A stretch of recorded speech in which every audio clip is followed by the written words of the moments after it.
Hey everybody, Doug8798 here. This is my first part of my series of underrated cartoons. I'm going to do more videos like this, but I decided to only do the underrated cartoons that were on my mind first. And with that being said, the first cartoon that I consider to be criminally underrated, and that is Thundarr the Barbarian. Thundarr the Barbarian was about a barbarian named Thundarr, a wizard named Ariel, and a Wookiee-looking creature called Ookla.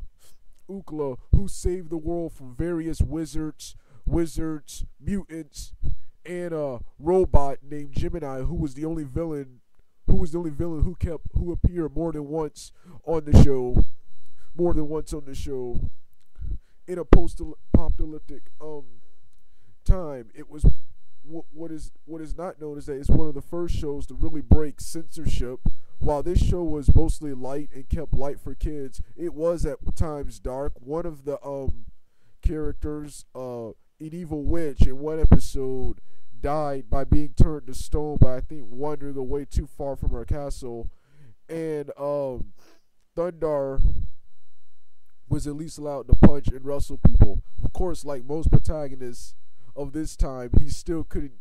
He could use his sunset sword, but he mostly used it to deflect shots like a lightsaber. Or to sword fight a little. He couldn't literally like slice someone.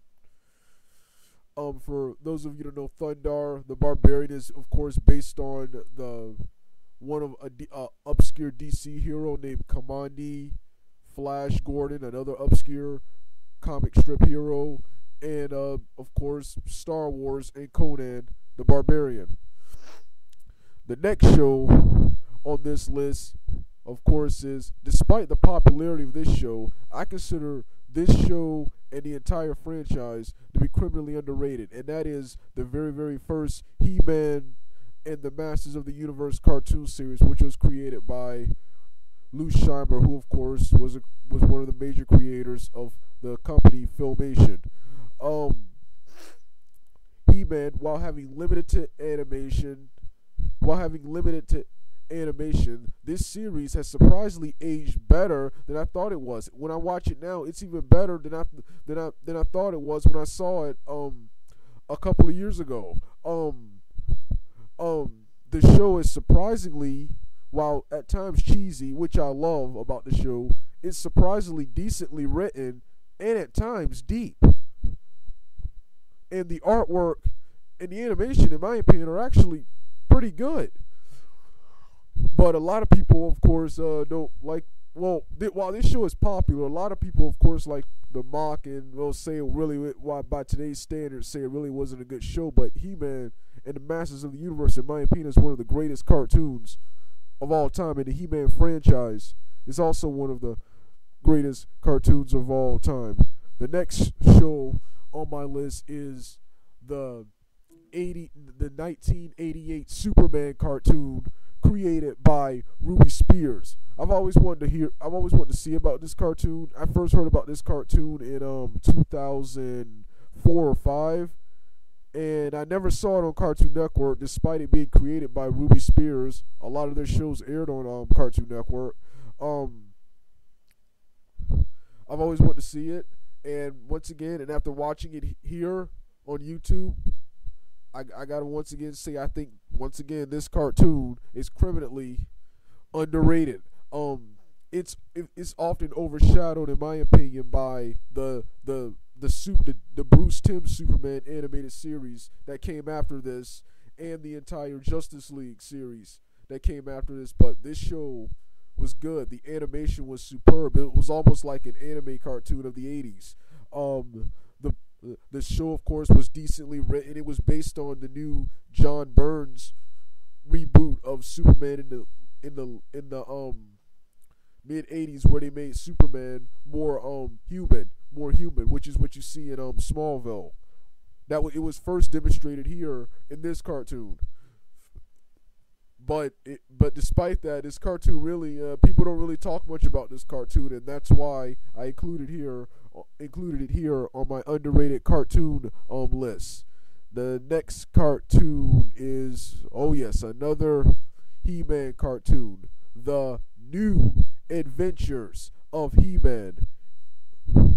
Okay, once again, unlike the first series, the New Adventures of He-Man really wasn't that popular. A lot of people did not like the change tone, the change of story, the change in tone, the change in character designs, and everything. This He-Man series went in a whole new direction. But as I watch it, while of course being different, it still felt like the original He-Man. It still felt like the original He-Man show. Just this show had a heavy anime like feel to it. It was pretty much similar to the Thundercats cartoon. Of course, He-Man and the Galactic Defenders fight off Skeletor and some mutants led by a mutant named Flog. That was pretty much the plot to Thundercats. And even in Thundercats, and of course, like Thundercats, He-Man took place on another planet.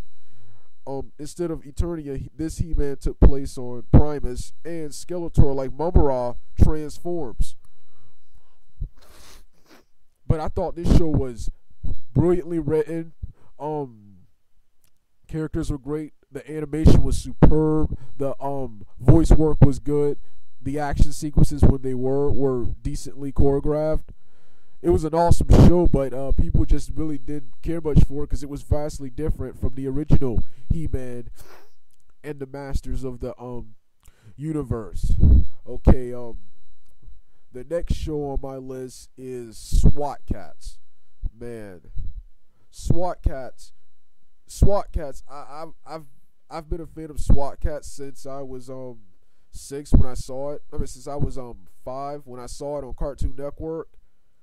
This show is awesome. This show is one of the only good show about anthropomorphic talking.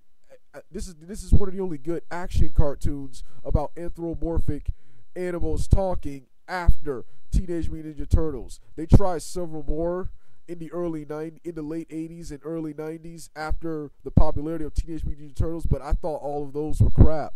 But this one was good, and despite how awesome this show was, it was surprisingly canceled only after 26 episodes. And while it does get airtime on Boomerang today, it really hasn't been brought back in any sort of reboot or major DVD release.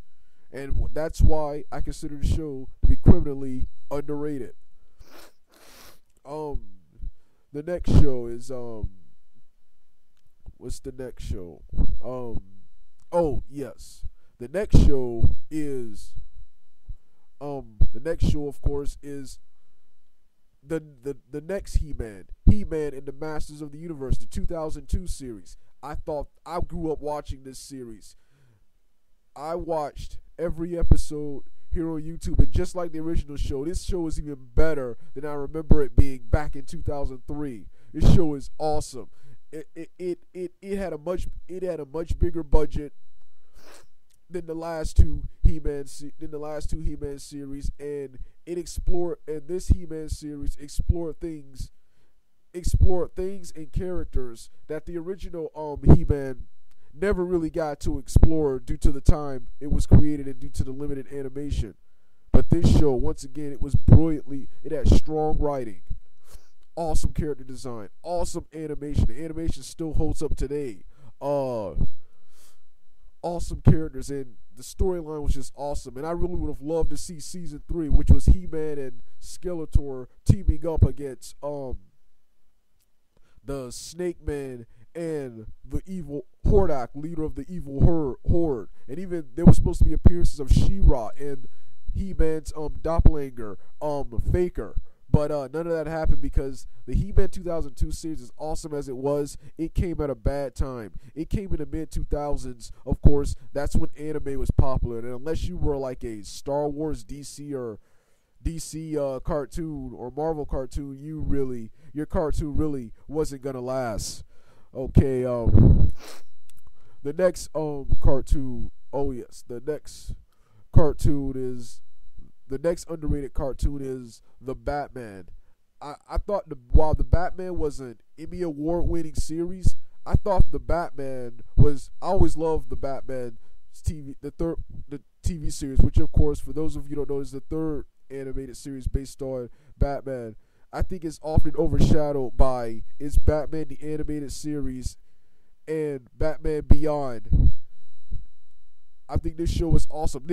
Screw Nolan. This is how you reboot Batman.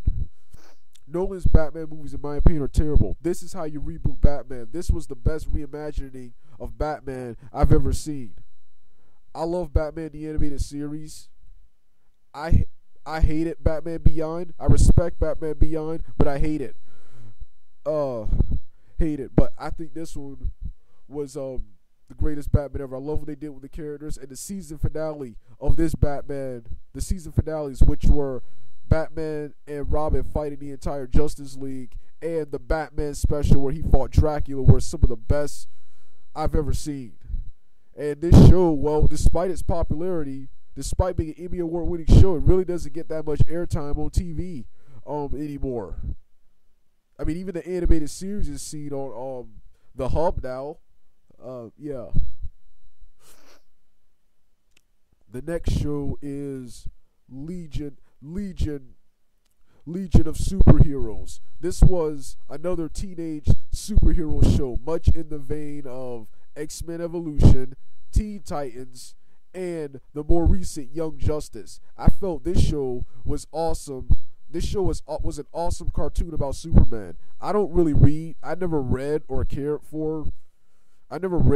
or even heard of the Legion of Heroes comic books prior to the airing of this cartoon. But this was an awesome cartoon about another awesome Superman cartoon. The cartoon once again had good animation, strong writing, but the cartoon didn't last that long. It only lasted like 26 episodes before being canceled, and it really hasn't got any airtime. I'm surprised Cartoon Network has never decided to air this cartoon. And it's got a major DVD release, but it really hasn't been brought back in any major form. Next is the next cartoon is Batman. The next underrated cartoon, and I think this is the final one. No, it's not the final one. This next cartoon on this list is Batman Brave and the Bold. Another underrated Batman cartoon. Batman Brave and the Bold, in my opinion, was an awesome cartoon. It was decently written while being comedic and lighthearted, which I loved. It did touch on subjects such as the death of Batman's parents, and the death of Batman's best friend, the original Blue Beetle. So while being lighthearted, comedic, and cheesy, it didn't shy away from violence, and it pretty much paid tribute to all incarnations of Batman while poking fun of them. And also, one thing I also love, introduce people to obscure DC comic book heroes like Deadman. And then in the third season, added familiar DC heroes like the first Green Lantern, Hal Jordan, and Superman. But of course, this show, it finished its run, but I felt a show this good should still be on Cartoon Network today, and should have got a longer run on Cartoon Network. But yeah, most people just compared it to the Batman the Animated Series and the entire DC universe, and just wrote this off as cheesy. But I thought this was an awesome underrated Batman cartoon. Okay, and the last cartoon on this list of underrated cartoons, in my opinion, is more recent, and that is the new Thundercats cartoon. I thought this cartoon was an awesome reboot of the Thundercats. This cartoon was like a hybrid of Naruto, Avatar: The Last Airbender, the original Thundercats, Dragon Ball Z, and Fist of the North Star with cat people. It was awesome. The writing was strong. I love the character redesigns and the character's new personality and the whole brand new revamped story. And I really felt this cartoon should have shot to the top. It should have became the best cartoon on Cartoon Network. And I think it's a farce that it's not the best cartoon on Cartoon Network, and I think it's a bigger farce that is right now seems to be in danger of cancellation. Actually, I think it was canceled. They say it's on hiatus, but I think it's canceled. I'm glad it's getting some airtime on Adult Swim, but this show should be on Cartoon Network, and it should have been the best show on Cartoon Network, but a lot of people just didn't care for it. And I think that sucks and a damn shame. But yeah, this was an awesome cartoon. It was very animated. Like, it's almost better than it's actually better than most animes today. Better than most animes out there. But yeah. But I guess people, like I said, just really didn't want to give it a chance. This was an awesome cartoon. Well, that completes this underrated cartoon list. I'll do part 2 later. I'm gonna do a lot of these because there are a lot of underrated cartoons. I've always wanted to do this video, but cramming so many cartoons into one video was troublesome, so I had to chop it up a bit. All right, Doug out.